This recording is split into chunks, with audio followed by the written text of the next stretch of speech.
तो संत की परिभाषा, साधु के लक्षण क्या बताए उस परमात्मा ने। और जब तक ये लक्षण हमारे अंदर नहीं आएंगे, एक एक लक्षण, हम परमेश्वर के पैर के नाखून को छूने के अधिकारी नहीं है। और परमात्मा हमारे को बांस भरना चाहता है, गुरुदेव हमारे को गले लगाना चाहता है। और हमारे जो कर्म है वो इतने नीचे गिरे हुए हैं कि हम परमेश्वर के नाखून को छूने के भी अधिकारी नहीं है अभी तक। तो क्या लक्षण बताए परमात्मा ने साधु के? जग में साधु कौन है, हे मुनींद्र समझाओ, कुछ भी संशय ना रहे, मुझको भेद बताओ। साधु के लक्षण मुनींद्र वचन, साधु महिमा सुनो हनुमान, उसके संग पुरुष को जान, संशय मद और मोह न भाई, साधु की पहचान बताई। साधु पुरुष समरथ है वो ही, राग द्वेष सुख दुख नहीं कोई, ये लक्षण ही साधु कहाते, ये साधु ही अगम घर पाते। जीते दोनों इंद्री व मन को, छोड़े ना जो पूर्ण ज्ञान को, तत्व प्रकृति और ये सब माया, इनको जीते तो साधु कहाया। काम क्रोध वालो अहंकार, वही साधु जो इन्हें ले मार। साधु बनना सरल न भाई, साधु रूप में बड़ी कठिनाई।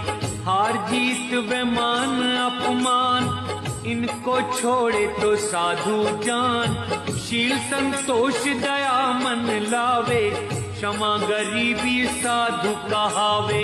प्रेम प्रीति धीरज गुण पावे, निर्मल ज्ञानी साधु कहावे। हनुमान ये साधु स्वभाव, ये साधन तो साधु हो आप। साधु लक्षण तुम्हें सुनाए, ऋषि मुनि कोई जान न पाए। साधु की महिमा है सांची, साधु वचन से हमसे बाँची। साधु इच्छा न मान की होती, साधु की मति ऐसी होती। कोई नहीं है साधु समान, अगम निगम का उसको ज्ञान। तन मन धन को साधा जिसने, दुर्बुद्धि को खो दिया जिसने, वो ही जग में साधु कहावे, नहीं तो जग में व्यर्थ गवावे। सुन हनुमत साधु गति, कौन करे क्या बखान। जिसको संत संगत मिली, सब कुछ पायो जाने। ये 2-2.5 मिनट का छोटा सा एक वीडियो है, और ये साधु के जो लक्षण इसमें बताए गए हैं पुण्यात्माओं, ये लक्षण हम भगत अपने एडी से लेकर चोटी तक धारण करें। 27 साल से गुरुदेव ने यही प्रयास किया है, और कोई मकसद नहीं है गुरुदेव के रातों को जाग जाग के 4-4 घंटे 5-5 घंटे सत्संग करने का, दुनिया की गालियां खाने का, 2-2 बार जेल जाने का, आज इतना संघर्ष करने का। केवल एक ही लक्षण है परमात्मा का कि ये 2 मिनट की बातें हमारे समझ में आ जाएं, और ये लक्षण हम अपने ऊपर धारण कर लें। और ये लक्षण, इनकी पहचान संकट में होगी, दुख में होगी, आपत्ति में होगी, विपत्ति में होगी। अरे मालिक कहते हैं ना, भक्ति भाव भादो नदी, सबे चले गहराए, सरिता सोही जानिए जो जेठ मास ठहराए। जब बरसात का समय होता है तब मालूम नहीं पड़ता कि कौन नदी है। बरसात के समय में तो छोटा मोटा नदी नाला सब पानी से बह के चलते हैं, मालूम ही नहीं पड़ेगा। जेठ के महीने में पता चलता है कि कौन असली नदी है। जब जेठ के महीने में बरसात नहीं होती, पानी सूख जाता है, उस समय जिस नदी नाले में पानी बहता रहता है वो होती है असली नदी। तो भगत की पहचान उस समय होगी जब आपत्ति, दुख, संकट, परेशानियां, धर्म संकट की स्थिति, उस समय वो अपने गुरुदेव के बताए रास्ते पे चलता है, या अन्य किसी प्रकार से राजनीति का सहारा लेता है, और किसी घटिया जो है साधनों का सहारा लेता है। गुरुदेव के वचन को कि वो भगत है या क्या है। आश्रम में तो कोई राजनीति नहीं करता था, सब शनिवार के दिन कढ़ी चावल और रविवार को खीर फांकते थे। गुरुजी गुरुजी, भगत जी भगत जी, ओए हो परमात्मा परमात्मा, मालिक मिल गया। अब 7 साल से पता चल रहा है कि किसने गुरुदेव को समझा, कौन गुरुदेव के बताए रास्ते पे चल पा रहा है, कौन घटिया राजनीति का हिस्सा बना हुआ है, कौन पीले पर्चों को अपना भगवान मान बैठा है, कौन गुरुदेव को अपना भगवान मान रहा है, कौन दाढ़ी मूछ वाले को भोग लगा के उसको भगवान मान रहा है, कौन अपने गुरुदेव को हलवाराम का भोग लगा के परमेश्वर के प्रतिदिन निकट आता जा रहा है। तो क्या लक्षण बताए? जग में साधु कौन है, हे मुनींद्र समझाओ, कुछ भी संशय न रहे, मुझको भेद बताओ। ये वार्ता जब परमेश्वर त्रेता युग में आए थे मुनिंद्र ऋषि का रूप बना के, तो हनुमान जी और मुनिंद्र ऋषि के रूप में उस कबीर परमेश्वर के बीच में वार्ता हो रही है। तो हनुमान जी ने उनसे ये बातें ये पूछी थी कि जग में साधु कौन है, जग में कौन भगत है, असली संत कौन है। जब परमात्मा ने उसको कहा हनुमान जी को कि भाई तू संत नहीं है, तू भगत नहीं है, तू श्री राम का भगत है, तू तीन लोक का भगत है, तू पूर्ण परमेश्वर वाली, तू भक्ति में भगत का तेरे ऊपर एक भी लक्षण नहीं हनुमान। तू चाहे कितना बड़ा सूरवीर हो, लेकिन मोक्ष वाली भक्ति के अंतर्गत जो भगत होना चाहिए वो लक्षण तेरे अंदर एक भी नहीं है। और परमात्मा ने उसको कहा कि तू भगत है। अरे तूने कितने लोगों को मौत के घाट उतार दिया वहां पे। अरे भगत तो चींटी को नहीं मार सकता, भगत तो चींटी को भी नहीं वो सता सकता, और तूने लंका में जाके लाखों को मार दिया। तू भगत है। वो पाप वो किसके सिर लगेगा हनुमान? तेरे सिर लगेगा। ये राम नहीं लेगा अपने ऊपर, राम तो खुद अपने भोगेगा जो उसने करोड़ों मार दिए, और तू अपने भोगेगा। वो 84 लाख में जाएगा, तू 84 लाख में जाएगा। तब हनुमान की आंखें फटी रह गई और कहा कि परमात्मा फिर संत कौन होता है, फिर भगत कौन होता है, लक्षण क्या है फिर उस भगत के।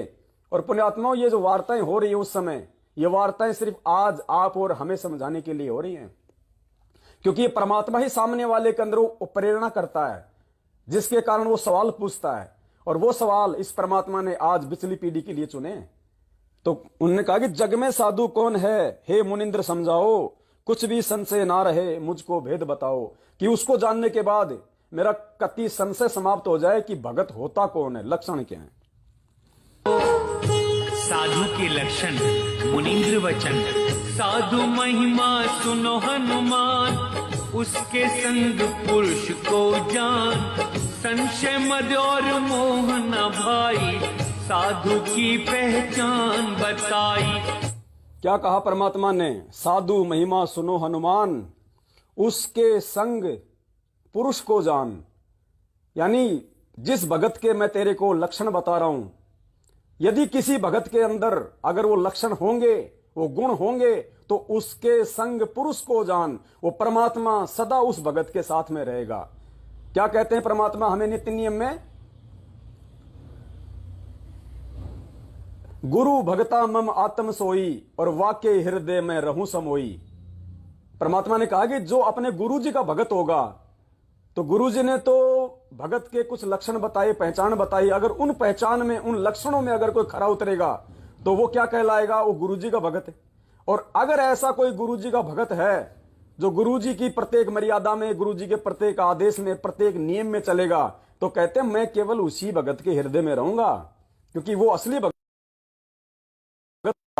तो गुरुदेव ने हमें क्या समझाना चाहा कि उन भगत के क्या लक्षण है? साधु महिमा सुनो हनुमान, उसके संग उस परमात्मा को जान, संशय मद और मोह ना भाई। संशय, कौन सा संशय? इस परमेश्वर के प्रति उसके मन में फिर कोई संशय नहीं होगा।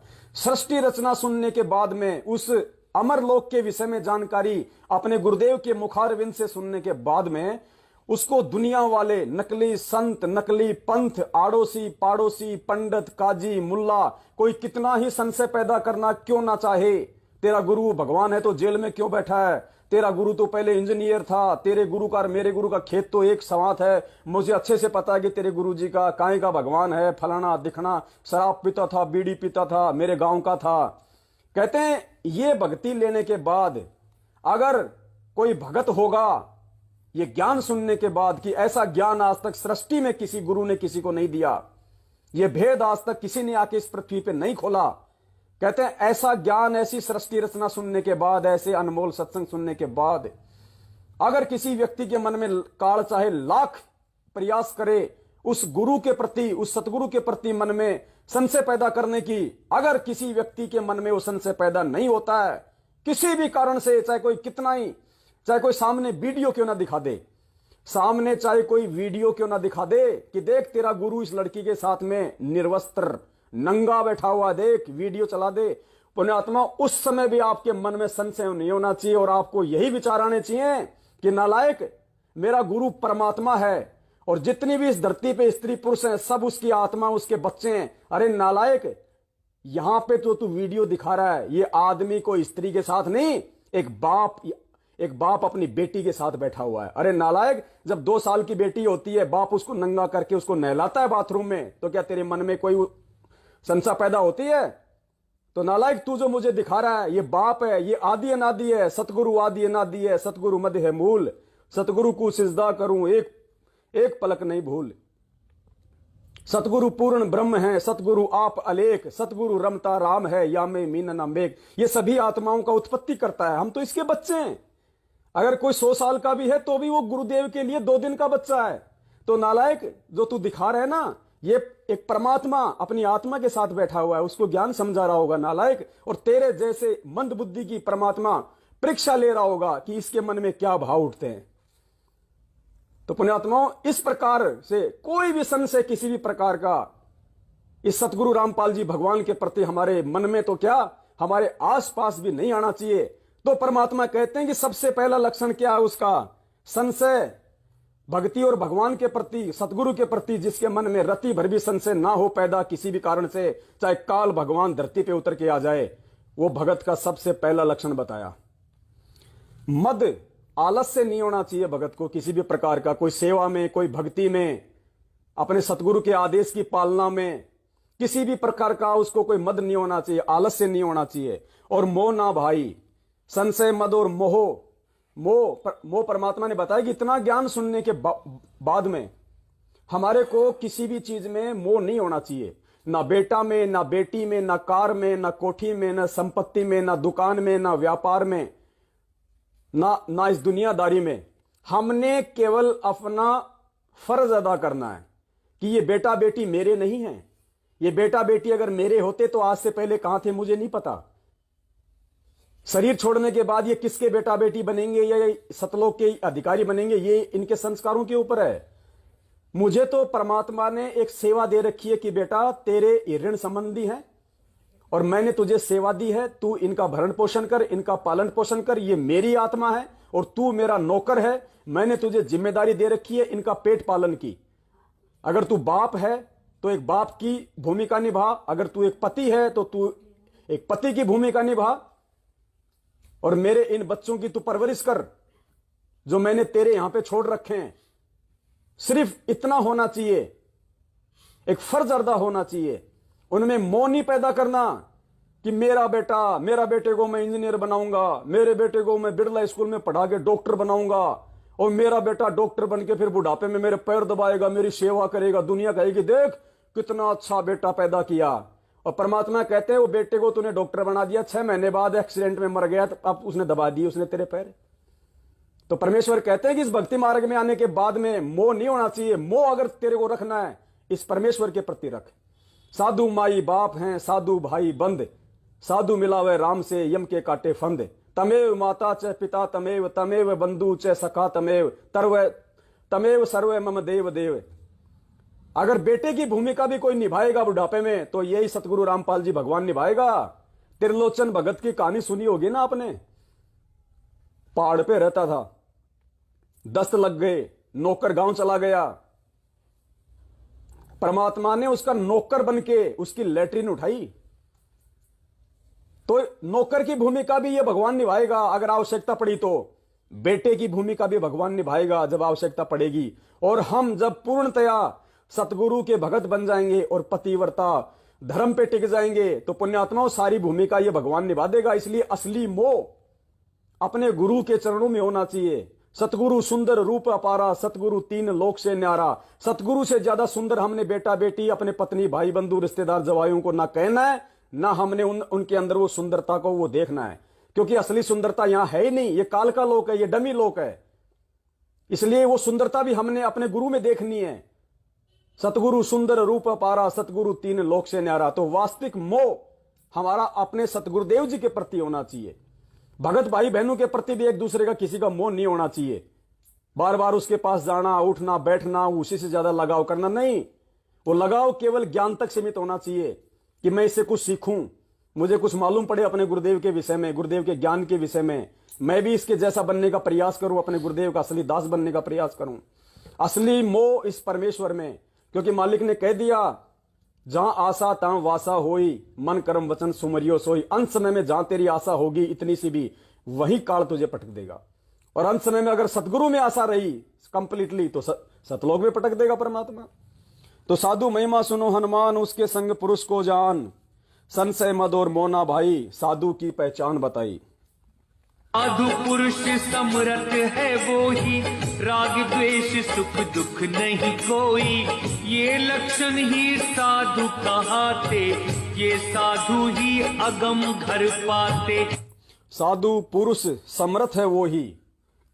साधु पुरुष यानी जो भगत होगा और जिसके अंदर ये लक्षण आ जाएंगे तो परमात्मा कहते हैं कि वो पीव के समान हो जाएगा। गुरु को कीजिए दंडवत कोटि कोटि प्रणाम, कीट न जाने भृंग को गुरु कर ले आप समान। गुरुदेव ने सत्संग में बताया कि जीव जो है वो पीव नहीं बन सकता। पीव यानी परमात्मा, जीव यानी हम। तो गुरुदेव ने कहा कि जीव जो है वो पीव नहीं बन पाएगा, लेकिन अगर उसने वो लक्षण अपने अंदर धारण कर लिए तो पीव के जैसा बन जाएगा।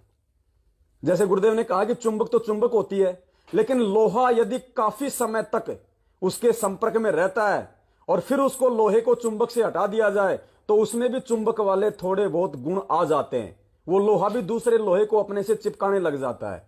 वो चुंबक नहीं बन सकता, लेकिन चुंबक के उसके अंदर वो गुण आ जाते हैं। तो इसी प्रकार जो ये संशय, ये मद मोह, इनसे जब दूर होता चला जाएगा तो कहते हैं वो समर्थ, उस पुरुष, उस भगवान के समान दिखाई देने लग जाएगा।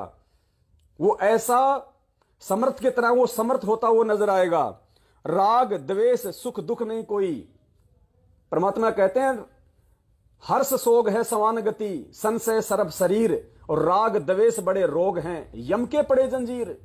और मालिक कहते हैं एक शत्रु एक मित्र हैं, भूल पड़ी रे प्राण, यम की नगरी जाएगा शब्द हमारा मान। तो राग द्वेष और ईर्ष्या पुण्यात्माओं, ये तो सबसे बड़े शत्रु हैं। ये तो भक्ति मार्ग में भगत के लिए सबसे बड़ा कांटा है। चाहे हमारा कोई कितना ही अनिष्ट क्यों ना करे, कोई कितना ही बुरा करने की क्यों ना सोचे, हमारे साथ कोई कितना ही बैर भाव क्यों ना करे, कोई जगत वाला हो, चाहे रिश्तेदार हो, चाहे कोई भगत हो, परमेश्वर ने बताया कि तुम्हारा उनके प्रति वो स्वभाव नहीं होना चाहिए। तुम साधु हो। साधु का मतलब होता है साधु सोई जो सीधा चाल है, साधु जो सहन करता है। परमात्मा ने क्या कहा कि भक्ति मार्ग में सूरवीर कौन होता है? आमतौर पे हम सूरवीर का नाम आते ही जानते हैं कि जिसने 150 को मार दिया हो, जिसने युद्ध में 100-150 को काट दिया हो, जो बात बात पे थप्पड़ मुक्का मार दे, वो सूरवीर नहीं। परमात्मा ने कहा कि भक्ति मार्ग में जो सहन करता है उसको सूरवीर कहते हैं। जो संघर्ष करता है सच्चाई के लिए उसको सूरवीर कहते हैं। लोगों को जो मार दे, जो काट दे, उसको कायर कहते हैं, उसको मूर्ख कहते हैं। वो नरक की खानी में जाता है। और मालिक ने कहा कि सूरवीर वो होता है भक्ति मार्ग में जो सहन करता है। कोई आपको तो गाली निकाल दे, आपने सहन कर लिया, परमात्मा कहते हैं तेरा मानसिक वो तप बन जाएगा। तेरे को 2 थप्पड़ मार दिए, तू चुप रहा, ये तेरा शारीरिक तप है क्योंकि तूने सहन किया। तू सूरवीर है परमात्मा का असली। भगवान ने सूरवीर बन के दिखाया। 2 बार जेल गए, रिमांड हुआ, परमात्मा ने किसी को बद्दुआ नहीं दी। अरे वो परमात्मा संत रामपाल जी भगवान फूक मार दे तो 21 ब्रह्मांड उड़ जाए। जाके अर्ध रूम पर सकल पसारा, ऐसा पूर्ण ब्रह्म हमारा। वो पूर्ण ब्रह्म कोई और नहीं है, कोई सतलोक में नहीं है, इसार जेल में बैठा हुआ जिसके आधे बाल के बराबर पूरी सृष्टि नहीं है। और वो परमात्मा 2 कोटि के जीवों का अपने ही बच्चों के रिमांड के दौरान डंडे खा रहा है और उनको बद्दुआ तक नहीं दे रहा। तो ये सूरवीर कौन हुआ? वो लक्षण उस परमेश्वर में। और वो लक्षण जब तक हम अपने अंदर नहीं लेके आएंगे, हम उस परमेश्वर के भगत कहना लेके लायक नहीं बन सकते। ये तो परमात्मा ने बताया हर्ष सोग है समान गति। ये तो वो कुत्ते वाली गति है। तेरे को गाली निकाली, तूने 4 ठोक दी। तेरे को थप्पड़ मारा, तूने 2 और मार दिए। ये राग द्वेष ईर्ष्या, ये परमात्मा ने ये कुत्ते के लक्षण बताए, भगत के लक्षण नहीं है। तो परमात्मा ने कहा साधु पुरुष समर्थ है वो ही, राग द्वेष सुख दुख नहीं कोई। सुख और दुख भगत समभावी होता है। गुरुदेव ने बताया भगत समभावी होता है। अगर मान लीजिए अगर आप सुख में आप मौज मस्ती कर रहे हो, दुख में अपना मुंह लटका के बैठ गए, तो परमात्मा कहते हैं वो तो कुत्ते वाली गति है। अगर प्यार से अगर तेरे को अगर वो पुचकार आगे तो तू उसके आगे पूंछ हिला रहा है, उसने कहा कि हट तो तू भों भों कर रहा है, तो कहते हैं वो कुत्ते वाली गति है। वो तो जो भगत होता है सुख दुख लाभ हानि में एक जैसा होता है, उसको कोई दुख कोई तकलीफ नहीं होती। चाहे जेल में बैठ के भगवान का भजन करे, चाहे महल में बैठ के भगवान का भगत वो करे भजन, भगत के लिए हर जगह एक समान होती है। उसको ज्ञान हो जाएगा कि किस ब्रह्मांड पूरा एक जेल है, महल भी जेल है, महल तो उस जेल से भी ज्यादा बड़ी जेल है। अरे जेल में तो थोड़ी सुख सुविधा मिलती हैं, महल में तो ज्यादा मिलती हैं, ज्यादा भौतिक सुख सुविधाएं, काल ज्यादा फांसेगा।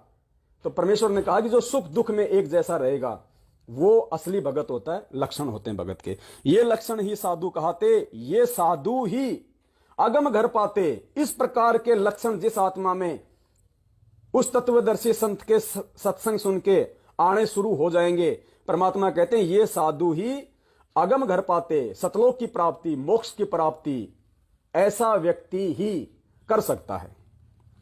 जीते दोनों इंद्री व मन को, छोड़े ना जो पूर्ण ज्ञान को, तत्व प्रकृति और ये सब माया, इनको जीते तो साधु कहाया। जीते दोनों इंद्री और मन को, ये आप सबको पता है जो इंद्रियां हैं। तो कौन सी इंद्री को यहां पे जीतने की बात कही जा रही है? जो पांचों हमारी जो इंद्रियां हैं, काम क्रोध मद लोभ अहंकार। और वैसे भी जैसे जो भगत होता है, परमात्मा ने कहा कि उसको चाहे रूखा सूखा खिला दो, चाहे उसको लाडू जलेबी और हलवा खिला दो, वो ना तो उनमें कमी निकालेगा ना उनको ज्यादा स्वादिष्ट बताएगा। क्योंकि भगत के लिए वो जो इंद्री का जो वो कर्म है, क्योंकि जीभ भी हमारी एक इंद्री है, जीभ जो है वो खट्टा मीठा वो जो है नमकीन का हमारे को बताती है। तो जो भगत होता है, परमेश्वर ने बताया कि उसको चाहे रूखा सूखा दे दो, चाहे उसको हलवे मालपुए दे दो, उसके लिए तो दोनों समान है। वो किसी में कोई अंतर कोई भेदभाव नहीं करेगा। जिस प्रकार पांडुओं की उस यज्ञ में जब हमारे कबीर परमात्मा सुदर्शन के रूप में गए, तो द्रौपदी ने कितना अच्छा भोजन बनाया, कचौड़ी पकौड़ी समय से लाडू जलेबी 56 प्रकार के। भगवान ने उसका अहंकार तो तोड़ना था और आज हमारे को यह दिखाना था। परमात्मा ने सबको एक जगह गोल मथोड़ कर लिया और 5 ग्रास बना लिए। तो परमेश्वर ने वहां पे हमें क्या एग्जाम्पल दिया कि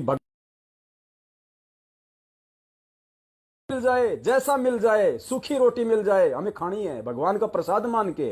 अरे वो सूखी रोटी और चटनी हम खाएंगे तो सबसे पहले हम हमारे गुरु भगवान को हम भोग लगाएंगे एक टुकड़ा तोड़ के। अरे जब गुरु भगवान ने मना नहीं किया सूखी रोटी खाने से, नालायक तू क्यों नाक चढ़ा रहा है? तो इस प्रकार से साधु को संभावी होना है इंद्रियों को लेके। फिर दूसरी बात, जब ये ज्ञान हो जाए तो परमात्मा ने कहा कि जब आपके मान लीजिए आपकी शादी हो गई, आपके बाल बच्चे हो गए, उस स्थिति के बाद अगर आपको ज्ञान है तो आपने फिर जो है भाई और बहन के रिश्ते में आ जाना। फिर पुण्यात्माओं, ये दास जो बातें बोल रहा है ये उतनी बोलेगा जितना, क्योंकि दास आपको पहले भी बोलता है बार बार, ये मार्ग इस परम पिता इस परमात्मा का है। करनी तज कथनी कथे अज्ञानी दिन रात, कुत्ते जू भौंकत फिरे सुनी सुनाई बात है। ये लोखा सोखा खाने की इस दास को बचपन से भी अगर मेरे माँ बाप ने अगर मुझे बाजरे की 3 दिन की रोटी दे दी और उसको अगर मतलब आग में सेक के अगर उसके ऊपर थोड़ी सी वो चटनी भी रख दी तो दास ने बड़े प्यार से खाई है। ये भक्ति में आने की तो बाद की बात है। उससे पहले भी दास के अंदर ये नहीं था कि मैं ये सब्जी, आज तक का मेरा रिकॉर्ड है। चलो मेरे माँ बाप की तो छोड़ो, सन 1998 में दास की शादी हो गई थी। मेरी भक्तमती तो है मेरे साथ में, जो आज जो है मतलब कि भाई और बहन का हमारा जो है वो रिश्ता है। आप उससे कभी पूछ लेना, आज तक अगर जिंदगी में मैंने कभी उससे अगर किसी सब्जी की अगर डिमांड की हो तो कभी कहा हो कि गेहूं की रोटी बना दे, बाजरे की रोटी बना दे, हलवा बना दे, खिचड़ी बना दे, रिकॉर्ड है इस दास का। जैसा दे दिया मेरे को, प्याज और रोटी दे दी, दास ने खा लिया, पी के पानी सो गया। कभी नहीं कहा कि आज सब्जी क्यों नहीं बनाई, सब्जी घर में थी फिर सब्जी क्यों नहीं बनाई, नहीं। हलवा मिल गया, दास ने हलवा खा लिया चुपचाप। ये आज से नहीं, ये पहले से हैं। और ये जो इंद्री वाला जो है ये तो अब तो परमात्मा ने दया कर दी। दास के तो वैसे भी 18 साल का बच्चा है, बड़ा वाला, छोटा जो है मतलब 13 साल का है। तो अब दास को अगर पहले भगवान का ज्ञान मिल जाता, दास तो पहले ही इस गंदगी से कोसों दूर हो जाता। और नहीं, और शादी भी नहीं होती। अगर उस समय भगवान मिल जाता, पुण्यात्मा, मैं तो इस पचड़े में बिल्कुल नहीं पड़ता, मैं तो परमात्मा की भक्ति करता अपनी। लेकिन मालिक ने उन आत्माओं को भी लेके आना था। अब जब ज्ञान हो गया तो दास ने अपनी भक्तमती से भाई बहन का रिश्ता कायम कर रखा है। मालिक की दया से इतना आनंद है अब, और पहले इतना पुण्यात्मा, क्योंकि सद्बुद्धि नहीं आ सकती उससे पहले। जब तक आप उस इंद्रिय कर्म में आप जीव घुसे रहेंगे बिना ज्ञान के, क्योंकि परमात्मा कहते हैं कि भग भोग्या भग उपजय। भग यानी योनि, स्त्री योनि। परमात्मा कहते हैं भग भोग्या भग उपजय। जब तक तू भक्ति मार्ग में आने के बाद इस भग का जो है साधन को जो है काम में लेगा, तो परमात्मा कहते हैं तब तब तेरी उत्पत्ति उस भग से होगी। तू योनि द्वार से आएगा, मां के पेट से आएगा। भग भोग्या भग उपजय, और भग से बचा न कोई, और जो कोई उस भग से बचे भगत कहावै सोई। तो दास को ये वाणी खटक गई उस परमात्मा की। और दूसरा, उस परमेश्वर ने एक वाणी और कही, सदगुरु रामपाल जी भगवान ने, मालिक ने कहा कि आग पराई आपनी, हाथ दिए जल जाए। आग यानी अग्नि, चाहे किसी पड़ोसी से ले आओ, चाहे अपने घर की हो, अगर उसमें हाथ दोगे तो हाथ जलेगा। आग पराई आपनी, हाथ दिए जल जाए। नारी पराई आपनी, पर से सर्वस जाए। स्त्री चाहे अपनी हो चाहे वो दूसरे की हो, ये ज्ञान होने के बाद यदि आपने संपर्क किया, देखो बहुत सारे भाइयों को यहां पे शंका हो जाएगी कि मेरे तो अभी जो है मतलब कि बच्चे नहीं हुए हैं, मैं कैसे छोड़ दूं। अरे उनके लिए नहीं है ये ज्ञान। अगर आपको हो गया और आपने शादी भी कर ली, क्योंकि परमात्मा ने कहा कि शादी करो, कोई दिक्कत नहीं है। अगर ऐसा लगता है कि मुझे शादी करनी है, तो परमात्मा की तरफ से कोई मना नहीं है। कोई ये ना सोचे कि मैं तो शादी कर लूंगा फिर मैं तो भगत की श्रेणी में नहीं होऊंगा। नहीं, उसका भी परमात्मा ने समाधान बता रखा है। दोनों स्थितियों में परमात्मा लेके चलते हैं। परमात्मा ने कहा शादी करो, कोई दिक्कत नहीं है, लेकिन शादी करने के बाद यदि आप इस मार्ग में आ गए, और वैसे भी आपने जो हमल की जति का जीवन जीना है। जति यानी केवल अपनी ही औरत के आपने जो है वो संपर्क में रहना है, अन्य सबको मां बहन की आपने वो दृष्टि से देखना है। उसके बाद परमात्मा कहते हैं आपने शादी भी कर ली और आप इस परमात्मा की जो है भक्ति भी कर रहे हो, तो परमेश्वर ने फिर कहा कि इंद्री कर्म ना लगे लगारम, जो भक्ति करे निर्द्वंद रहे। फिर मालिक ने कहा कि उस आत्मा के ऊपर जो पूर्णतया जो मर्यादा में है, जिसने शादी भी कर रखी है और जो अपनी औरत के ही नहीं होता है, लेकिन जब उसको ज्ञान हो जाए, संतान उत्पत्ति हो जाए, उसके बाद उसने भाई बहन का रिश्ता कायम कर लेना है। क्योंकि पुण्यात्माओं, ये बीमारी आज नहीं तो कल छोड़नी पड़ेगी, और इसको छोड़े बिना हम भगत की भी श्रेणी में नहीं आएंगे। फिर और बात तो, क्योंकि परमात्मा कहते हैं कामी क्रोधी लालची, इनसे भक्ति ना होई, और भक्ति करे कोई सूरमा जात वर्ण कुल खोई। तो फिर यहां पे वो कामी कौन हुआ? कामी वो जो काम वासना में जो रत है।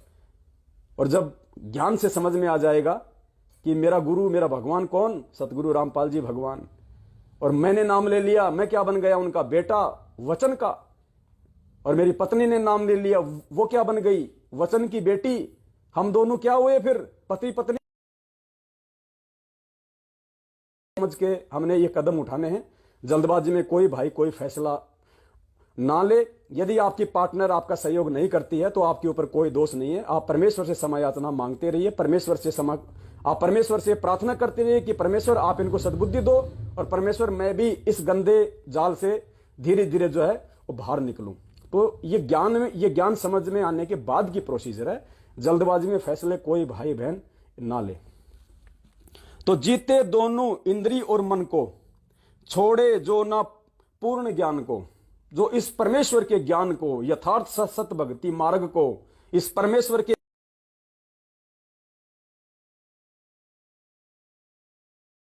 ना छोड़े, और इस भगवान का अंतिम श्वास तक जो बन के रहे, वो साधु के लक्षण होते हैं।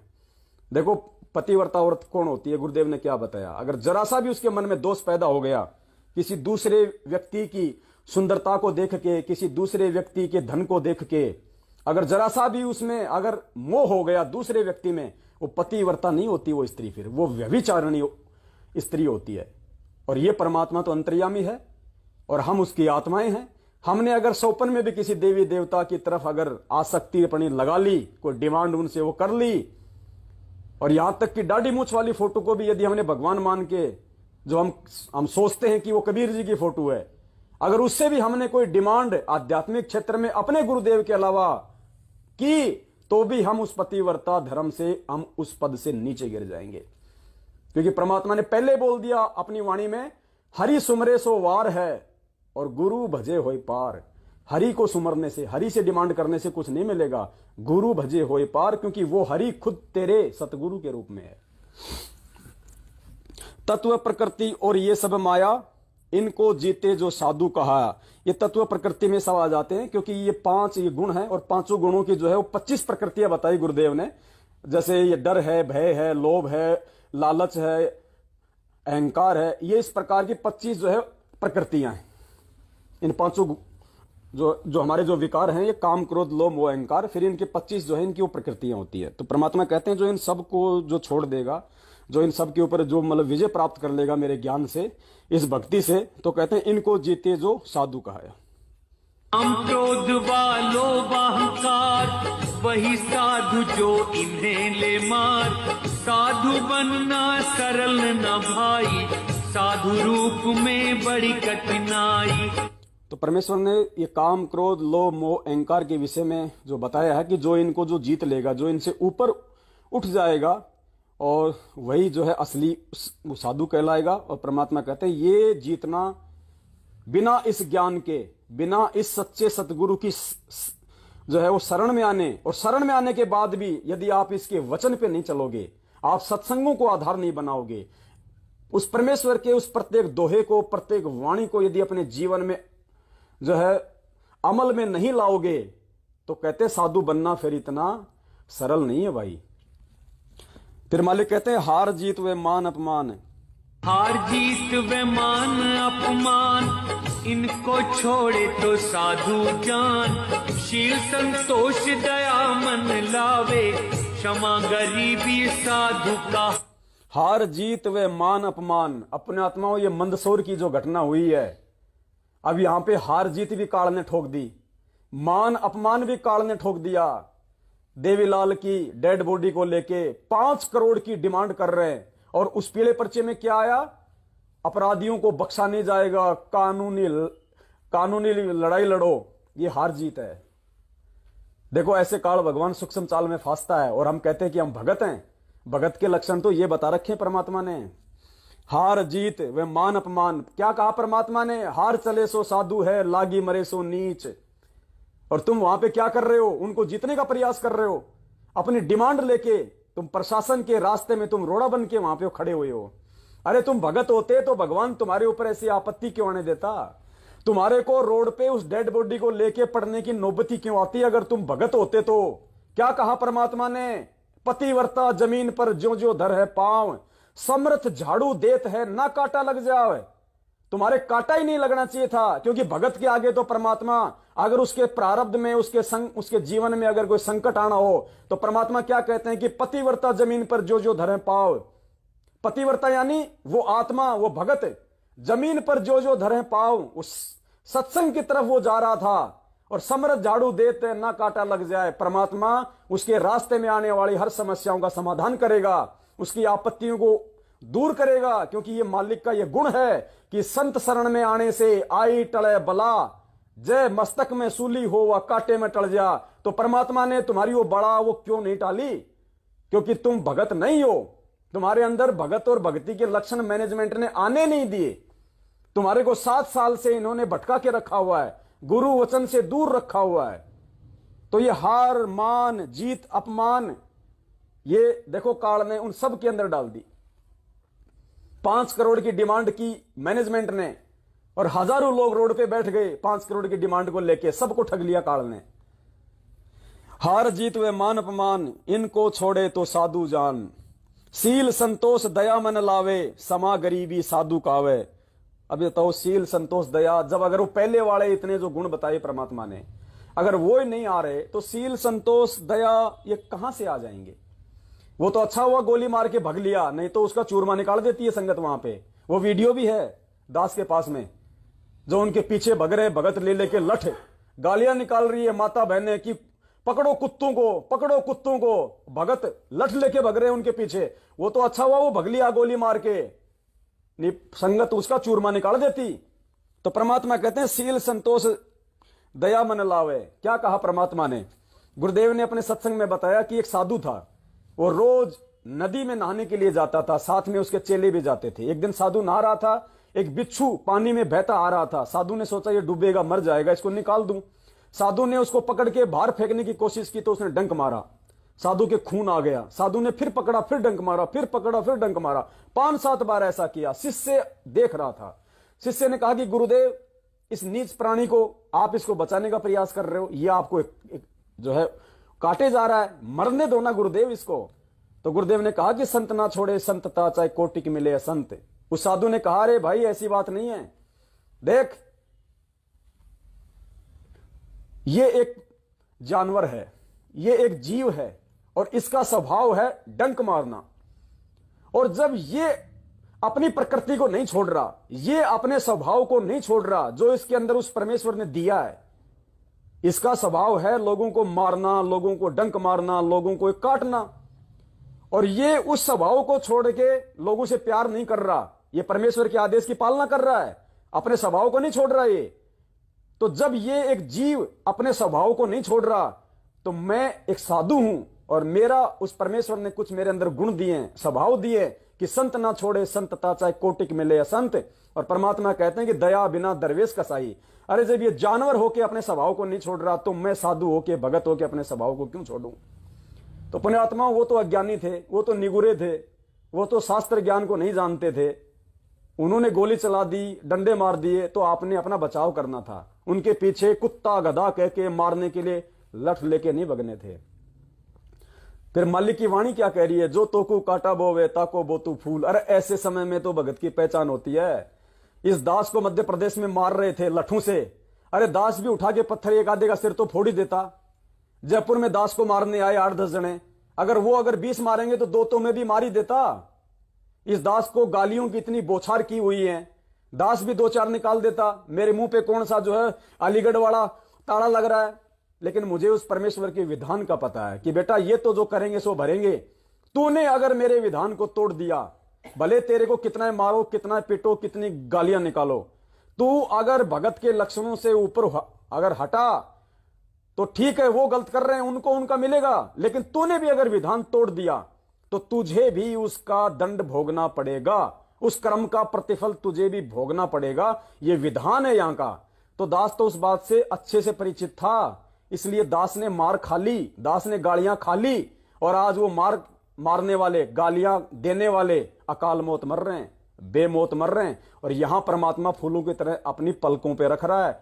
तो ये भगवान है, जब इसके वचन पे चलेंगे तो परमात्मा ऐसा कर देगा प्रफुल्लित। दुनिया देखेगी आने वाले समय में। देखना, अभी तो संघर्ष का समय है, खुद हमारा भगवान ही संघर्ष कर रहा है।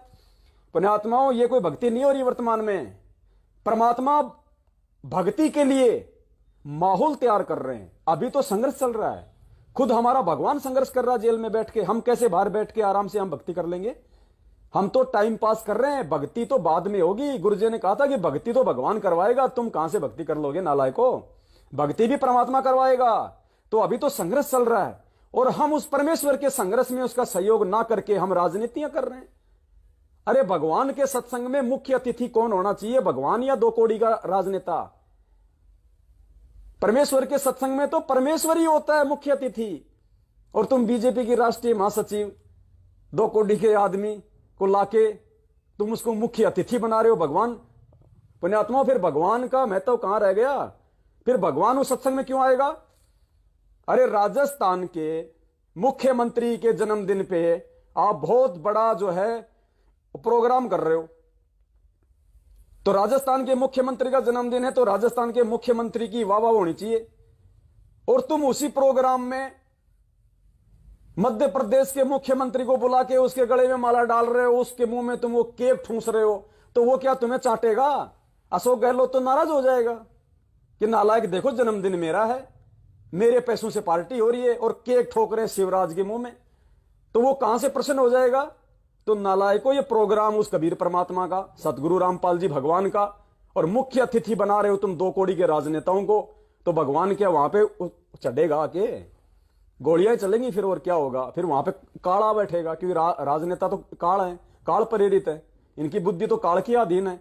तो जब तुम काल को मुख्य अतिथि बनाओगे तो भगवान उस सत्संग में कहां रहेगा? तो बताओ गोलियां नहीं चलेंगी तो क्या देवता फूल बरसाएंगे? तो परमात्मा कहते हैं सील संतोष दया मन लावे। भाई ये लक्षण है।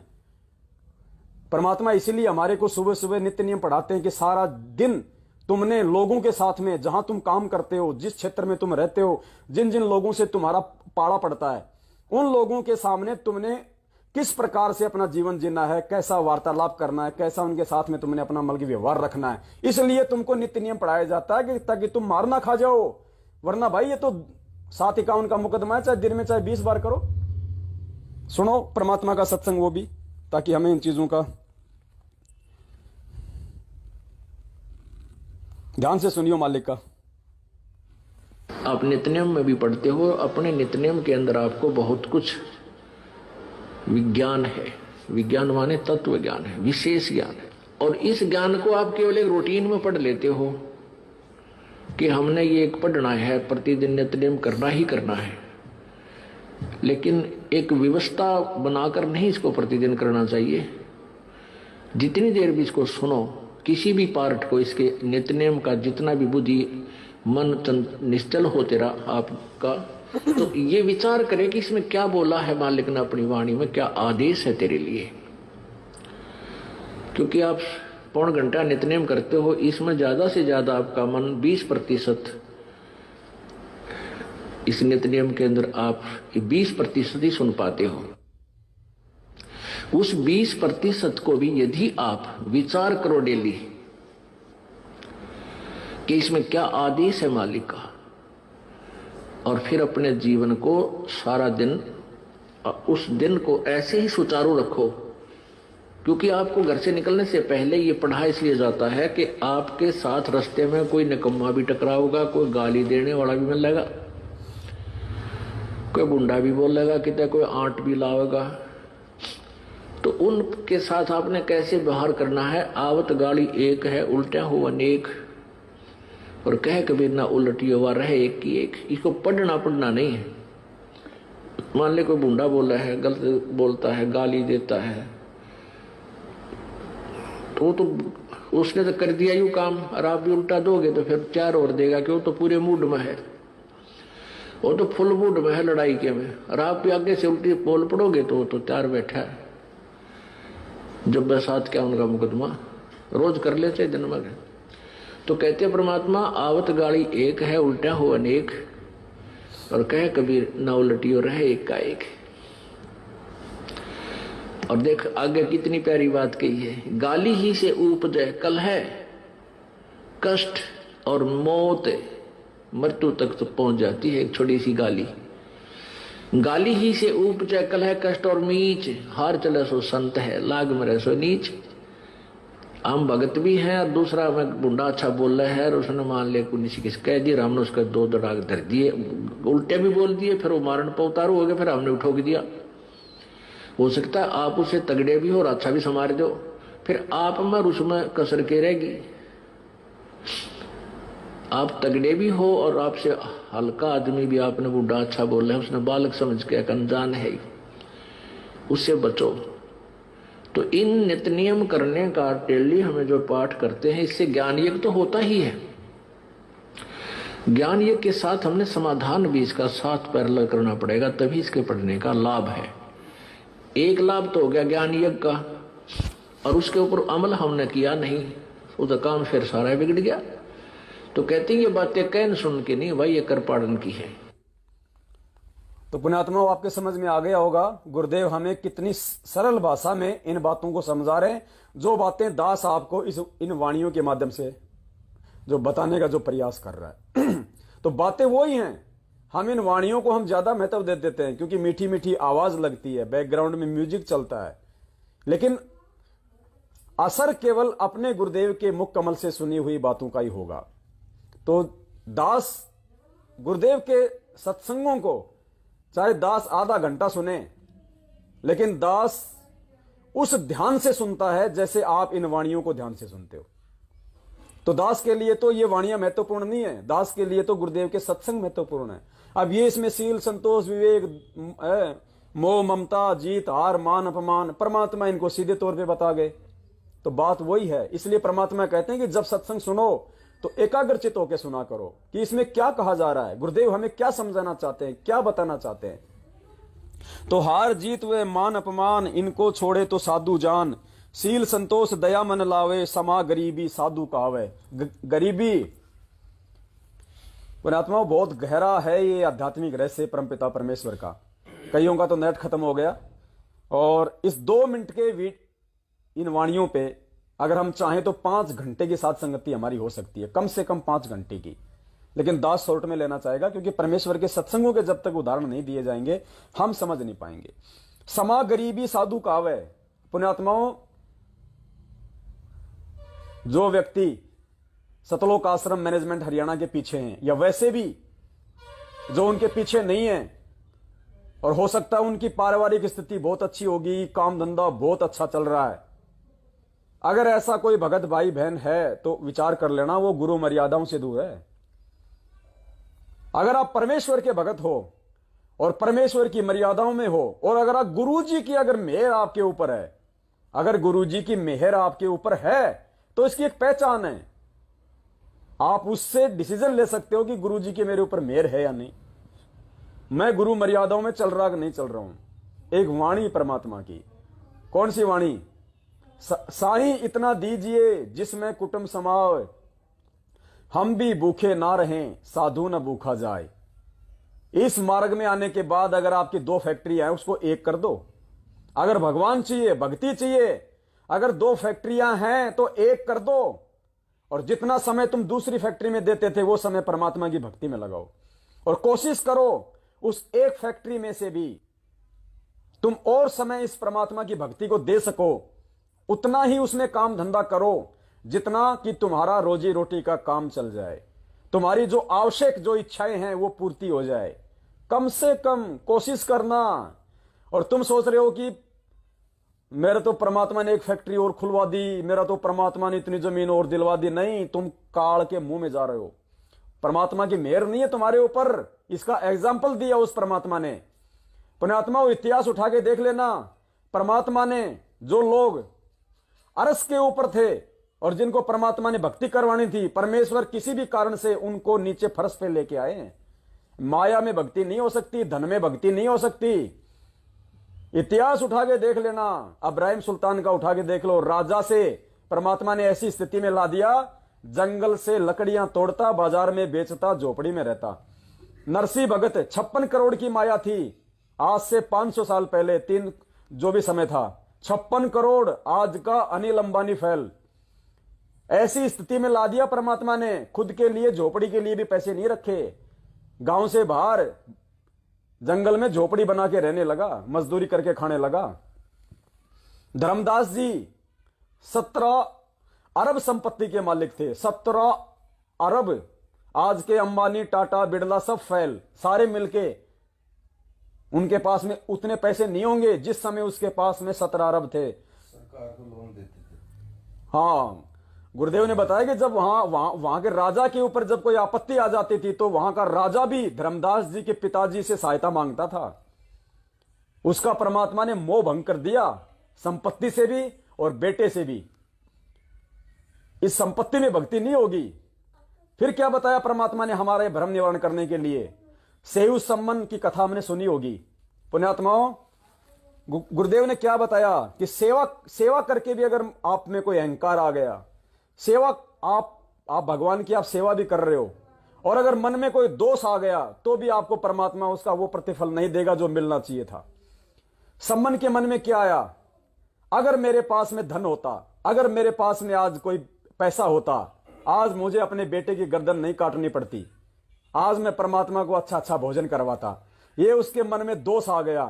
परमात्मा अंतर्यामी थे, मालिक ने क्या किया? उसी जन्म में परमात्मा ने सम्मन को उस दिल्ली नगर का 1 नंबर का सेठ बना दिया। सम्मन को जो चूड़ियां बनाता था, बेचता था, जिसके घर में अपने गुरु भगवान को खिलाने के लिए रोटी नहीं थी, जो चून की, आटे की चोरी करने गया था और अपने बेटे की गर्दन काटनी पड़ी थी। परमेश्वर ने बताया उस सम्मन के मन में दोष आ गया था कि आज अगर मेरे पास में अगर ये धन होता, मुझे बेटे की गर्दन नहीं काटनी पड़ती। उसके मन में ये दोष आ गया। क्या किया परमात्मा ने? उसी जन्म में एक नंबर का सेठ बना दिया उसको। उसी झोपड़ी के नीचे खुदाई कर रहा था, हीरे मोती लाल निकल गए, जेवरात निकल गए, एक नंबर का सेठ बन गया उसी जन्म में। अब वो सम्मन क्या सोच रहा था कि मैंने बेटे की कुर्बानी कर दी, मैंने भगवान की इतनी बड़ी सेवा की, अपने बेटे की गर्दन काटी, देखो आज परमात्मा मेरे ऊपर कितना राजी, कितना मेहर की मेरे पे भगवान ने। नहीं, वो गलत सोच रहा था। वो सम्मन की सोच थी, वो आध्यात्मिक सोच नहीं थी, भगवान की सोच नहीं थी। उसने अपने जीवन बढ़ा लिए माया लेके, भगवान से धन मांग के उसने अपने जीवन बढ़ा लिए। कैसे? क्या कहा गुरुदेव ने कि नेकी और जो सेऊ था उनको तो परमात्मा ने उसी समय पार कर दिया जहां भी उनको पार करना था, और वो रह गया। उसको भगवान ने सेठ बना दिया उस जन्म में, और अगले जन्म में फिर उसको नौशेरवा का बादशाह बना दिया, जिसके 80 गंज खजाना। नौशेरवा का बादशाह बना फिर वही सम्मन, और वही सम्मन फिर तीसरे जन्म में क्या बना? अब्राहिम सुल्तान, बलक बुखारे का बादशाह। तो पुण्यात्माओं, परमात्मा ने उसके मन में जो दोष आया था, और जो लोग ये समझते हैं कि मेरा तो बहुत बढ़िया धंधा चल रहा है, बहुत बढ़िया काम चल रहा है, मौज कर रखी है भगवान ने मौज नहीं कर रखी। तू अपना जीवन बढ़ा रहा है, तू अपने जन्म बढ़ा रहा है। और फिर क्या किया परमात्मा ने? उसी आत्मा को, अगर परमेश्वर ने जब उसको पार करना था, तो वही सम्मन जो अब्राहिम सुल्तान वाली आत्मा, उसको परमात्मा फिर वो रात छुड़वा के परमात्मा फिर उसको नीचे लेके आए, उसको दारिद्र बनाया, उसका रात छुड़वाया, क्योंकि भगवान ने पार करना था। फिर वो जंगल में लकड़ियां तोड़ता, मार्केट में बेचता, अपनी भक्ति करी उसने। और फिर मालिक ने कहा कि हम सुल्तानी नानक तारे, दादू को उपदेश दिया, जात जुलाहा भेद न पाया, काशी माय कबीर हुआ। तो पुण्यात्माओं, स्पष्ट है, माया में ज्यादा रत होके, धन में ज्यादा रत होके, पैसे वाले होके हम कभी भी इस भगवान की प्राप्ति नहीं कर सकते। परमात्मा ने उदाहरण पेश कर दिया सम्मन के माध्यम से। अब सम्मन तो क्या सोच रहा था कि भगवान मेरे ऊपर राजी हो गया, जबकि भगवान राजी नहीं हुआ उसके ऊपर। उसने तो अपने नासमझी के चलते अपने और जन्म बढ़ा लिए। तो पुण्यात्माओं, ठीक इसी प्रकार मालिक कहते हैं, समा गरीबी साधु कावे। गरीबी और कितने उदाहरण दिए सतगुरु रामपाल जी भगवान ने। क्या कहा परमात्मा ने? मालिक एक जगह सत्संग कर रहे थे। मैं कोशिश करता हूं, अगर वो वीडियो मिलेगा तो आपको परमेश्वर के मुख कमल से सुनाऊंगा मैं।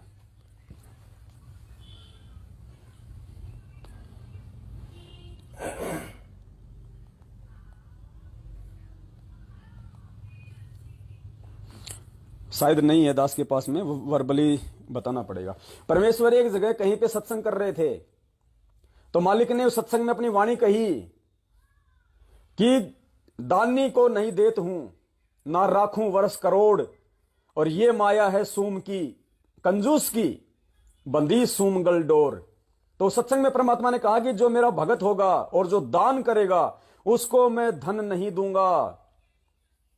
दानी को नहीं देत हूं, ना राखूं वर्ष करोड़, उसको अधिक माया देके, अधिक सुख संपत्ति देके मैं उसको काल के जाल में नहीं फंसने दूंगा। दानी को नहीं देत हूं, ना राखूं वर्ष करोड़, ये माया है सूम की, ये कंजूस की है माया, बंदी सूमगल डोर, उसके पैरों की बेड़ियां हैं। तो बहुत सारे भगत थे, उन्होंने अज्ञानता में कहा कि हे परमात्मा, हम तो दान इसीलिए करते हैं कि हमारे को और धन मिले, और परमात्मा आपका विधान कहता है कि दानी को मैं जो है वो धन नहीं दूंगा, ज्यादा माया नहीं दूंगा। तो परमेश्वर फिर आप दानी को दोगे क्या? तो परमेश्वर ने बड़े ही सुंदर शब्दों में कहा कि दानी को तो देत हूं क्या? ज्ञान, ध्यान, विश्वास, भक्ति, गरीबी, बंदगी, ज्यों निपजे निज दास। कि जो मेरा भगत होगा, जो ज्ञान समझ जाएगा और जो दान करेगा, कौन सा दान? अपने आत्म कल्याण के लिए, कि धर्म तो 10 के नहीं, 10 के तीनों लोग, खैरायत में खैर है कीजिए आत्म पोख। जो अपने आत्म कल्याण के लिए दान करेगा, ज्योति करवाएगा, पाठ करवाएगा, ना कि अपने संकट निवारण के लिए, ना कि और ज्यादा धन प्राप्ति के लिए, ऐसा कोई भगत होगा जो अपने आत्म कल्याण के लिए 10वें अंश के रूप में अपने गुरुदेव को समर्पित करेगा कि भैया आज मैं अगर गुरुदेव को दूंगा तो कल को मेरे भाग्य में कोई संकट होगा तो परमात्मा इस दान के बलबूते पे मेरे संकटों का नाश करेगा। क्योंकि गुरुजी ने बताया कि कुछ हमारे पाप कर्म ऐसे होते हैं, कुछ संकट ऐसे होते हैं वो दान करने से ही कटेंगे। कुछ संकट ऐसे होते हैं वो नाम के सुमरण से ही कटेंगे। कुछ हमारे जो पाप कर्म ऐसे होते हैं वो जो है वो सत्संग सुनने से कटेंगे और उनका कोई इलाज नहीं है। तो फिर उसको ज्ञान हो जाएगा भगत को, वो अपने आत्म कल्याण के लिए, कि मेरी भक्ति में मेरे ही भाग्य का कोई रोड़ा बीच में आके ना अड़ जाए, इसलिए वो 10वें अंश के रूप में या ज्योति पाठ के रूप में परमेश्वर के चरण कमलों में माया को अर्पित करेगा। तो फिर ऐसा जो भगत होता है उसको फिर ना तो कोई चाह होती है और ज्यादा उसकी कोई डिमांड होती है। तो फिर परमात्मा कहता है कि ऐसा कोई भगत होगा, ऐसा कोई दानी होगा कि दानी को तो देत हूं, उस दानी को जो निस्वार्थ भाव से, निष्काम भाव से जो दान कर रहा है, बिना किसी डिमांड के, बिना किसी इच्छा के। और मैनेजमेंट ने क्या कर रखा है पुण्यात्मा, हमारे साथ में कितना बड़ा खिलवाड़ कर रखा है। आज जितने भी लोग ज्योति पाठ कर रहे हैं सब लोग मन में इच्छा पाल के कर रहे हैं, बिना इच्छा के कोई ज्योति पाठ नहीं करवा रहा सिवाय सत्सेवकों के। क्यों? ज्योति पाठ के आदेश किनको दिए जाते हैं? जो इनके प्रार्थनाओं के नंबर पे जो प्रार्थना लगाता है। तो प्रार्थना क्यों लगाते हैं? मेरे पेट में दर्द है, मेरी छोरी का रिश्ता नहीं हो रहा, मेरा मकान नहीं बन रहा, मेरा काम धंधा नहीं चल रहा, पता नहीं क्या क्या उजूल फिजूल डिमांड की जाती हैं। और फिर उधर से आदेश आता है ज्योति कराओ, पाठ कराओ, ज्योति कराओ, पाठ कराओ। अरे तो आपने निष्काम भाव से कहां कराया? आपने तो अपने मन में भैंस को पाडा होने की, छोरी को छोरा होने की, मकान बनने की, पेट का दर्द ठीक होने की, ट्यूबवेल में पानी होने की, खारा पानी हो गया, मीठा क्यों नहीं हुआ, ज्योति करवा दे, पाठ करवा दे। आप तो डिमांड करके, मन में इच्छा रख के ज्योति पाठ करा रहे हो। तो वो निष्काम कहां है? तो काल आपको ठग रहा है। यह सूक्ष्म चाल है काल भगवान की। इसलिए परमात्मा हमेशा कहते हैं कि निष्काम भाव से, शायद होगा सत्संग परमात्मा का, दास अभी सुना देता आपको।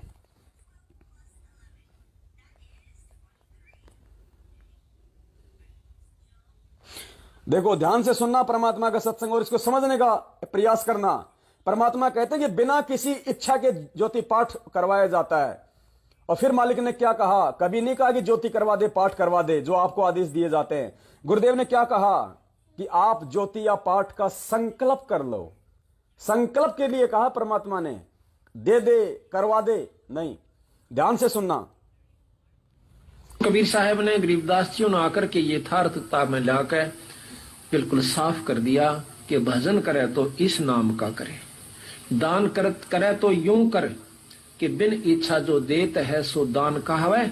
दान करके न्यू बाट नहीं देखा हमारा घर में न्यू ना होया, या इच्छा करके दान किया जाता है कि हमारा न्यू हो जाते एक पाठ करवाऊं। वो पाठ लाभ तो देगा पर उतना ही देगा आपके कार्य को सिद्ध कर देगा, आगे उसका कोई फल नहीं मिला आपको। और महाराज कहते बिन इच्छा जो देत है सो दान कहावा। जो बिना इच्छा दोगे उसका वो फल भी मिलेगा और साथ में आपको अमर लोग सतलोक ले जाने में वो भजन में सहयोग हो जाएगा, सहयोग देगा।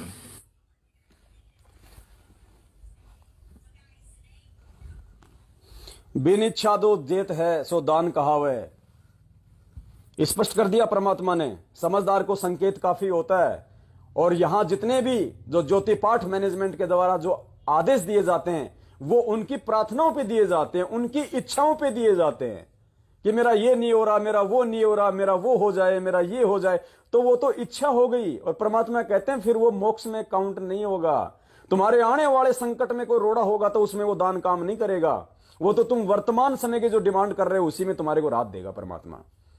तो पुण्यात्माओं, इस प्रकार से काल भगवान इन प्रार्थनाओं के नाम पे भी संगत को ठग रहा है। ये भी बहुत बड़ी सूक्ष्म चाल है उसकी। ये बिना साध संगतियों के समझ में नहीं आ सकती। और अब हमारे सत्सेवक भाई बहन जो साध संगतियों में आते हैं और जो बिना किसी इच्छा के, बिना किसी डिमांड के धर्म भंडारों में सहयोग करता है, कोई 10 रुपया, कोई 1000 रुपया, कोई 10,000 रुपया, तो वो बिना किसी डिमांड के, बिना किसी इच्छा के अपना 5वां यज्ञ पूरा करने के लिए करता है। वो निष्काम है, उसका प्रतिफल परमेश्वर उसको सतलोक जाने में देगा। तो यहां क्या कहा? समा गरीबी साधु कहावे। तो इसी प्रकार परमात्मा ने कहा कि दानी को नहीं देत हूं ना राखूं वर्ष करोड़, ये माया है सूम की बंदी सूम गलडोर। तो भगत ने कहा कि फिर दानी को आप क्या दोगे?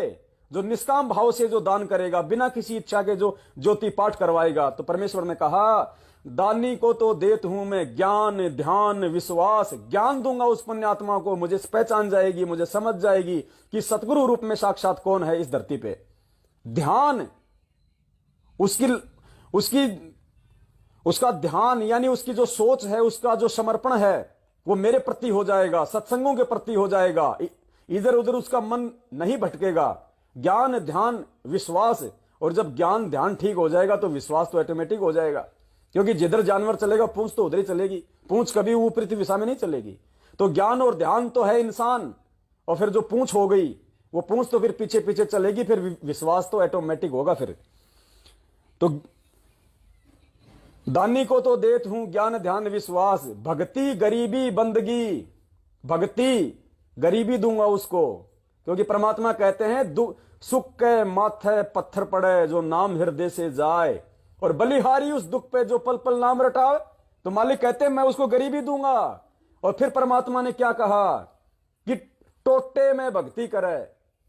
टोटा यानी जिसकी स्थिति डामाडोल हो, टोटा जिसके कमी हो, थोड़ी थोड़ी कुछ न कुछ जिसके वो कमी हो।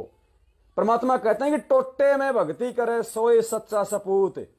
और ये मायाधारी मस्करे ना जाने कितने जालिए ऊत, ये माया चाहने वाले पता नहीं कितने गधे कुत्ते बन के घूम रहे हैं।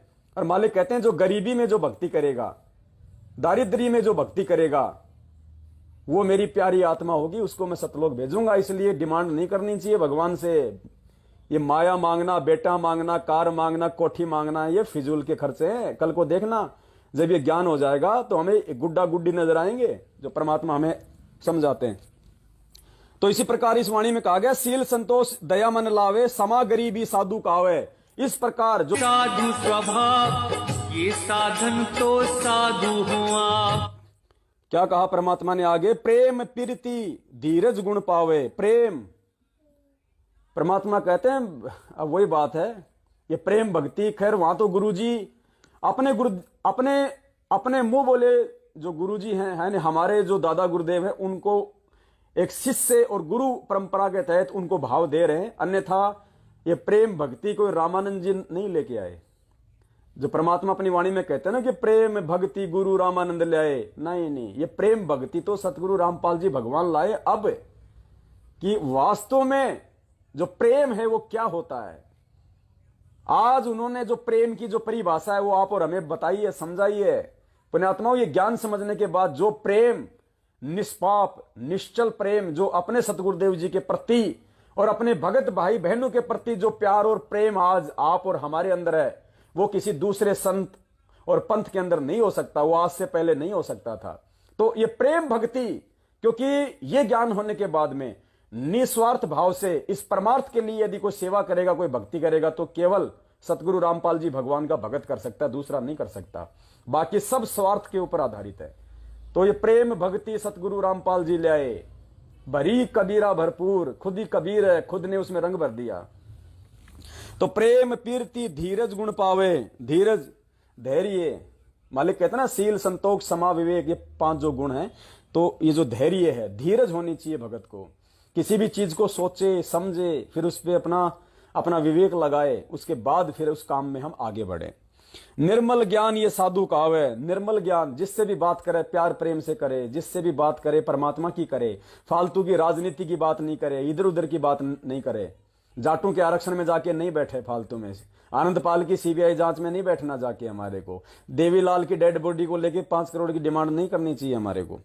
निर्मल ज्ञान ये साधु कावे। दुनिया तुम्हारा ड्रामा देख रही है, दुनिया तुम्हारा ढोंग देख रही है, लाइव चल रहा है, वहां पे मीडिया में आ रहा है। अरे सभी थोड़ी तुम्हारी तरह मूर्ख हैं। बुद्धिजीवी भी लोग समाज में रहते हैं, वो क्या कहेंगे, अरे यार ये लो, ये दुनिया को कहते हैं कि तुम्हारा मोक्ष हो जाएगा, खुद डेड बॉडी के 5 लाख मांग रहे हैं। पुण्यात्माओं, ये ढोंग देखो, एक तरफ तो ये कहते हैं कि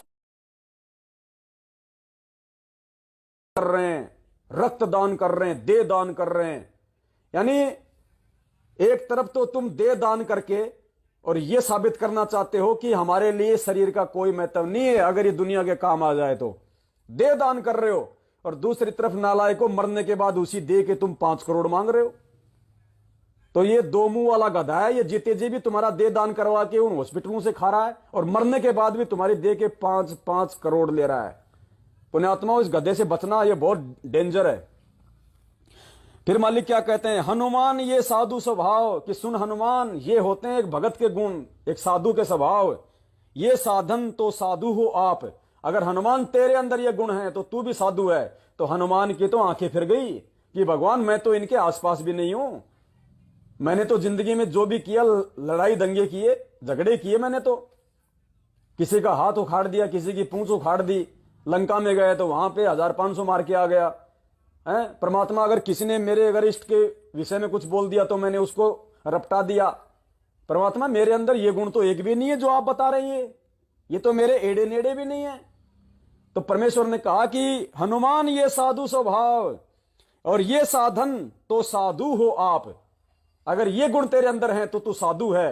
तब हनुमान जी की आंखें फिर गई कि भगवान ज्ञान बता दो मालिक, मैं तो कहां दुनिया में, मैं तो भरम रहा हूं, मैं तो भटक रहा हूं। पुण्यात्माओं, दास इसीलिए बार बार कहता है 7 साल से कि जो परमात्मा कहते हैं ना कि लख बर सूरा जूझ ही लख बर सावंत दे और लख बर यति जहान में तब सतगुरु शरणा ले। क्या कहा गुरुदेव ने इस वाणी के माध्यम से, लख बर सूरा जूझ ही, यानी लाखों बार आपने सूरवीरों के जीवन जिए हैं। लाखों सूरवीरों के जीवन जो आत्मा जीती है। लख बर सूरा जूझ ही लख बर सावंत दे, लख बर सावंत दे। सावंत दे गुरुदेव ने बताया कि ऐसा व्यक्ति जिसके हाथ उसके घुटनों से नीचे होते हैं, वो बहुत ज्यादा पुण्यकर्मी होती है वो आत्मा। लाखों में, अरबों में, खरबों में कोई एक होता है। आज तो शायद नहीं होगा कोई भी, ये पहले होते थे। तो कहते हैं लाखों जन्म तूने सावंत दे के पाए जिस आत्मा ने। लख बर सूरा जूझ ही लख बर सावंत दे, लख बर यति जहान में तब सतगुरु शरणा ले। लख बर यति, ये हनुमान जी कौन थे? यति। तो कहते हैं लाखों जन्म तूने हनुमान के पाए। ऐसी कोई आत्मा हो जिसने लाखों जन्म सूरवीर के, लाखों जन्म सावंत दे के और लाखों जन्म जिसने हनुमान के पाए हों, तब सतगुरु शरणा ले। तब सतगुरु रामपाल जी भगवान ऐसी आत्मा को अपना भगत बनने का सौभाग्य देता है। पुण्यात्माओं, गुरुदेव ने अपनी जो शरण में लिया है, लेने मात्र से कोई भगत नहीं बन गया। परमेश्वर कहते ताते सतगुरु शरणा लीजे, कपट भाव जिन दूर करीजे। ये सारे गुण जब हमारे अंदर आ जाएंगे तो परमात्मा कहते हैं फिर तू उस हनुमान से भी लाखों गुणा बढ़ के, तू लाखों गुणा बढ़ के तू आत्मा है। फिर ऐसी आत्माओं को सतगुरु रामपाल जी भगवान अपनी शरण में लेता है। पुण्यात्माओं, हम कहां धक्के खा रहे हैं, डेड बॉडी के 5 करोड़ मांग रहे हैं नालायक को। मरने के बाद भी नहीं छोड़े तुमने देवीलाल को। अरे मरने के बाद भी क्या तुम पाप खाओगे? ये तुम्हारे लक्षण है क्या? दुनिया थूक रही है तुम्हारे ऊपर, हंस रहे हैं लोग।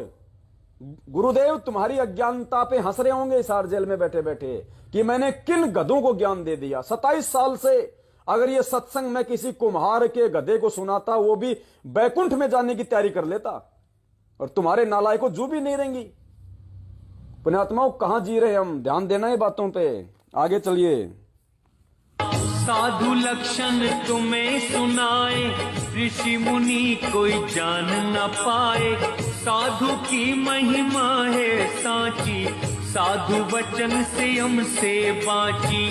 साधु लक्षण तुम्हें सुनाए, ऋषि मुनि कोई जान न पाए।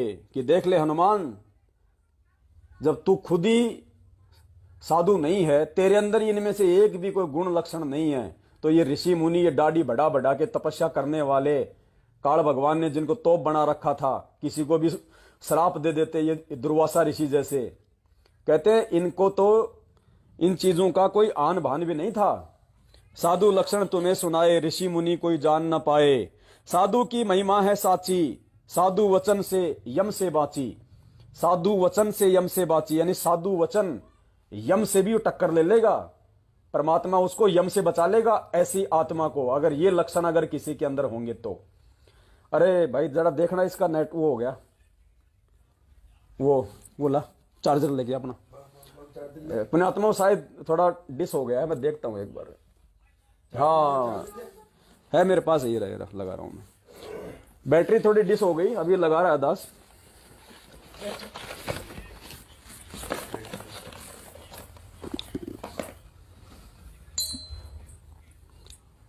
क्योंकि पुण्यात्माओं दास की तो अब मालिक ने यही सेवा दे दी है। अब दास तो अपना बैग रखता है, इसमें अपना सारा लाइव का आइटम रखता है। परमात्मा कहीं 5 दिन, कहीं 10 दिन, कहीं 20 दिन। और जो बड़ा बच्चा है उसको परमात्मा के दया से 10-15 हजार की अभी कोई नौकरी लगा देंगे। एक भगत भाई से बातचीत हुई है, तो वो अपना घर खर्चा मालिक के दया से चलाएगा। दास की तो परमात्मा ने सेवा लगा दी है। दास तो मालिक के दया से ऐसे ही अपना संगत में सेवा में रहेगा।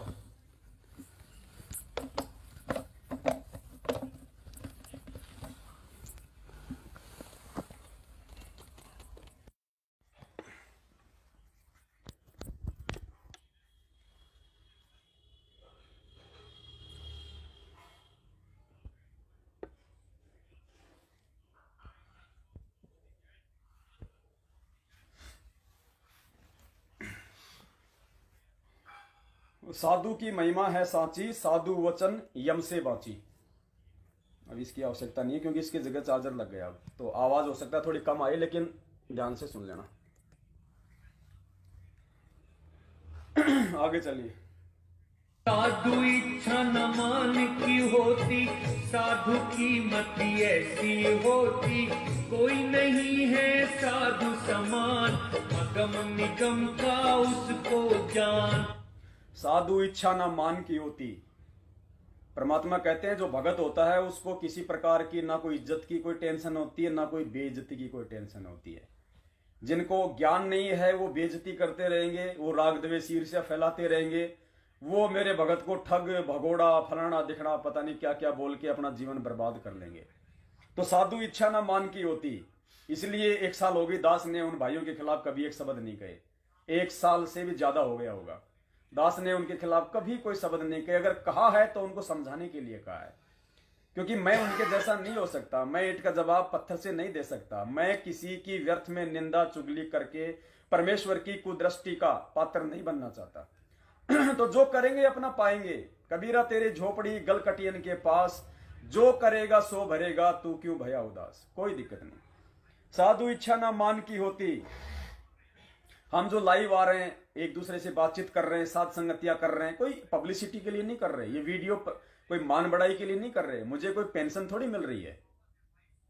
मैं तो खुद मना करता हूं आपको, भैया गलती से भी अगर कोई पैसे भेजता है तो बिल्कुल नहीं भेजना।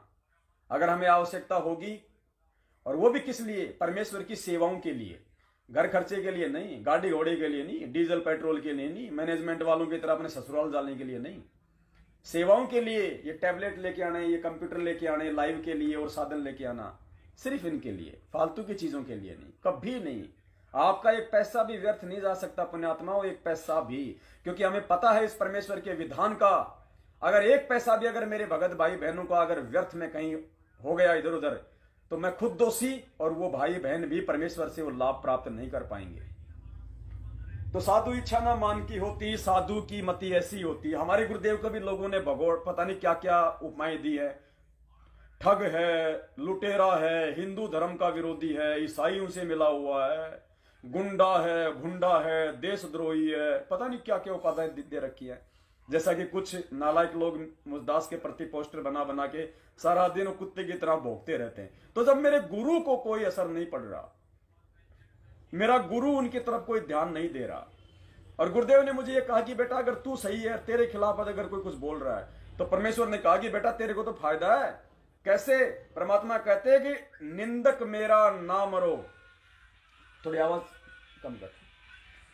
परमात्मा कहते निंदक मेरा ना मरो, और बसो ना मुझसे दूर। गांव गोरवे की गंदगी साफ करत हैं सूर। गांव के आसपास की जो गंदगी होती है ना, वो सूअर साफ किया करते हैं। तो कौन सूअर को भगाएगा? हर आदमी ये चाहेगा सूअर मेरे आसपास रहे, नजदीक रहे। मेरे खिलाफ उल्टा सीधा भगोड़ा, ठग, फलाना दिखना, 50,000 का इनाम, ये इस तरह की बातें लिख लिख के वो सूअर का काम कर रहा है। वो तेरी व्यर्थ में निंदा चुगली करके तेरे पाप कर्म खा रहा है। तो मेरे लिए तो बहुत अच्छी बात है। मैं तो चाहता हूं 5-10 और खड़े हो जाएं ऐसे सूअर, जो मुझ पवन दास के पाप कर्मों को साफ करते रहे, क्योंकि भक्ति का इतना समय दास को नहीं मिल पाता है। तो कम से कम जो मेरे पाप कर्म है, जो भक्ति से नाश होने हैं, वो परमात्मा ने उन सूरों की ड्यूटी लगा रखी है। तो आप लोग भी उनसे नाराज मत हुआ करो।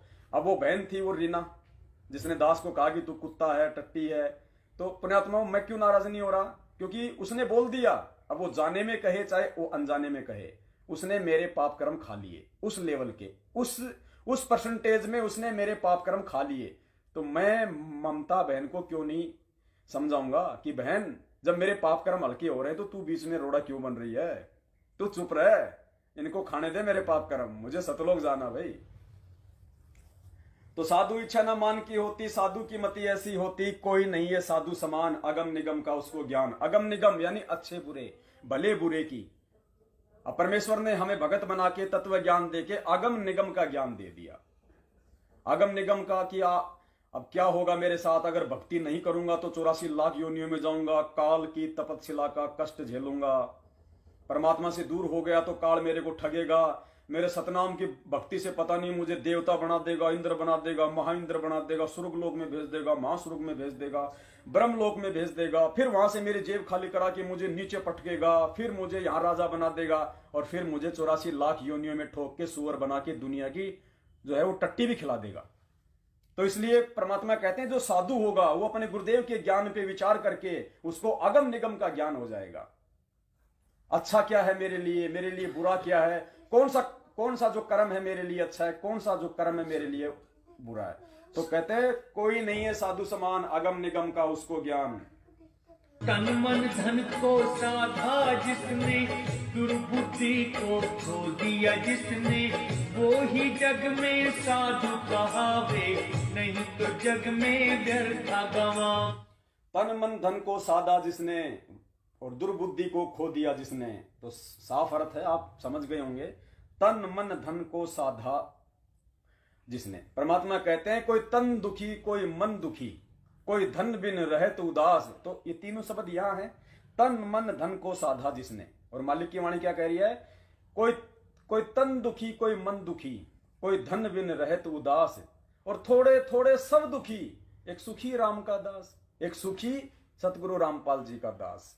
तो परमात्मा कहते हैं जिनकी इच्छा इस ज्ञान आधार से इन चीजों से हट जाएगी, जो ना अच्छा पहनना, ना अच्छा खाना, फालतू का ये दिखावा करना, लोग ये मेरे भगत के अंदर नहीं होगी। उसने अपने तन को और अपने उस मन को साध लिया, उसको पता चल गया कि अगर ये प्राण निकल जाएं, दूसरे दिन इस शरीर को अगर नहीं फूका, नहीं गड़ाया, इसके अंदर जो है वो कीड़े चलने लग जाएंगे, ये सड़ जाएगा। आज जो तू सेंट लगा रहा है, इत्र लगा रहा है, परमात्मा की एक वाणी भी है ना,